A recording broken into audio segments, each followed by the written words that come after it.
என் பெயர் ஜெசீர் காசிம் பாவா. நான் இலங்கை அக்கரைப்பத்தை சேர்ந்தவன். கட்டாரில் இருக்கிறேன். அது ஒரு வசனத்தை போட்டிருக்காரு. 69 30 வசனத்தை போட்டு, அவனை பிடித்தவனுக்கு அருக விளங்கும் மாட்டுங்கள், பிறகு அவனை நரகத்தில் தள்ளுங்கள் அப்படின்னு ஒரு குர்ஆன் வசனத்தை போட்டுறாரு.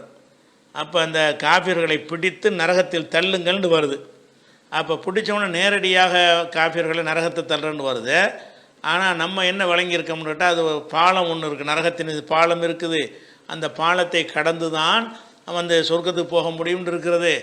அதுக்கு மாற்றமாக இருக்கேன்னு கேட்குறாரு. அவர் என்ன கேட்குறாருன்னா, அவனை பிடியுங்கள் நரகத்தில் தள்ளுங்கள் அப்படின்னா என்ன அர்த்தம்? பிடிச்சவன் நரகத்தை தள்ளி விட்டுருன்னு அர்த்தமாகுது. ஆனால் நரகத்துக்கு போகிறதை பற்றின ஹதீஸுகள்லாம் எப்படி வருதுன்னு கேட்டால், தீர்ப்பளிக்கப்பட்ட உடனே அந்த நரகத்தின் மீது ஒரு பாலம் அமைக்கப்படும். அந்த பாலத்தில் போய் கடந்து போகும்போது தான் நரகவாசிலாம் பொத்துன்னு உளுந்துக்கிட்டு இருப்பாங்க.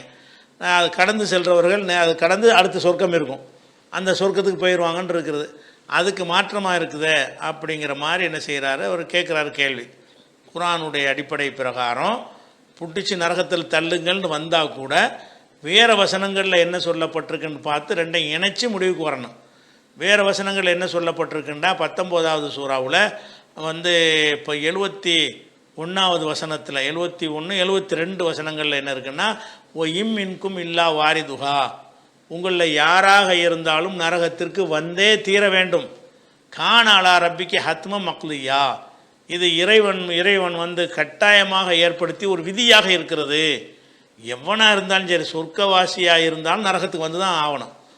நரகத்துக்கு போகாத ஒருத்தன் கிடையாதுன்னு குர்ஆன் சொல்லுது. சும்மனு நஜ்ஜில்லதை நத்தகவு, பிறகு இறைவனை அஞ்சியவர்களை நம்ம காப்பாற்றுவோம். ஒ நதருல் லாலிமீன ஃபிஹாஜிசியா, அநியாயக்காரனில் அவனை விட்டுருவோம் அப்படின்னு நல்லா சொல்கிறான். அப்போ அந்த மறுமையில் சொர்க்க நரகம் எப்படி இருக்கும்னு கேட்டால், நரகம் இருக்கா, மகசர் இருக்குது, மகசர் முடிஞ்சவொன்னே நரகம் முடிஞ்சவொன்னே சொர்க்கம். இந்த நரகம் முடிஞ்சவொன்னே சொர்க்கத்துக்கு போகிறதுக்கு நரகத்துக்கு எப்படி எல்லாம் வச்சுருக்கிறான்னு கேட்டால், நரகத்தின் மீது ஒரு பாலம் அமைக்கப்படும். அந்த பாலத்தில் கடந்து நீ என்ன செய்யணும், சொர்க்கத்துக்கு போகணும். சொர்க்கத்துக்கு போகணும்னு யார் சொர்க்கவாசின்னு நல்லா தீர்மானித்து இருக்கிறானோ அவன் பாட்டுக்கு ஃப்ரீயாக போய் சேர்ந்துருவான் சொர்க்கத்துக்கு. தட்டு தடுமாறி போகிறவன் இருப்பான், வேகமாக போகிறவன் பல மாதிரி போயிட்டுருப்பாங்க. யார் சொர்க்கத்துக்கு போக மாட்டான் நல்லா முடிவு எடுத்துட்டானோ அவன் வந்து அந்த பாலத்தில் போயிட்டுருக்க, ஒரு அடி வச்சவனை அங்கிட்டு விழுந்துருவான், ஒருத்தன் 10 அடி வச்சவனை விழுந்துருவான், அப்படின்னு மாதிரி தான் இருக்குது. அப்போ அதைத்தான் அல்லாஹ் குர்ஆனில் சொல்லி காட்டினா, இன்கும் இல்லா வாரிதுஹா, உங்களில் யாராக இருந்தாலும் நரகத்திற்கு வந்தே தீர வேண்டும், இது உறுதி செய்யப்பட்ட கட்டாயமான ஒரு தீர்ப்பு என்று அல்லாஹ் சொல்லிவிட்டு அப்புறம் நல்லவங்களை காப்பாற்றுவோங்கிறான், அவங்கள கடக்க வச்சுருவோன்னு அர்த்தமாகுது. அதனால் நரகத்தில் தள்ளுங்க போங்கன்னு வரக்கூடிய எந்த வசனங்கள் எந்த ஹதீஸ்கள் வந்தாலும் அது எப்படி விளங்கிக்கிறன்னு, இந்த மெத்தடில் தான் நரகத்துக்கு போவாங்க. நரகத்தில் தள்ளுறது எப்படி தள்ளுவாங்க, பாலத்தில் தள்ளி விடுறது தான். பாலத்தில் தள்ளி விட்டோம்னா அவன் நரகத்துக்கு உள்ளவனாக இருந்தால் விழுந்துருவான்.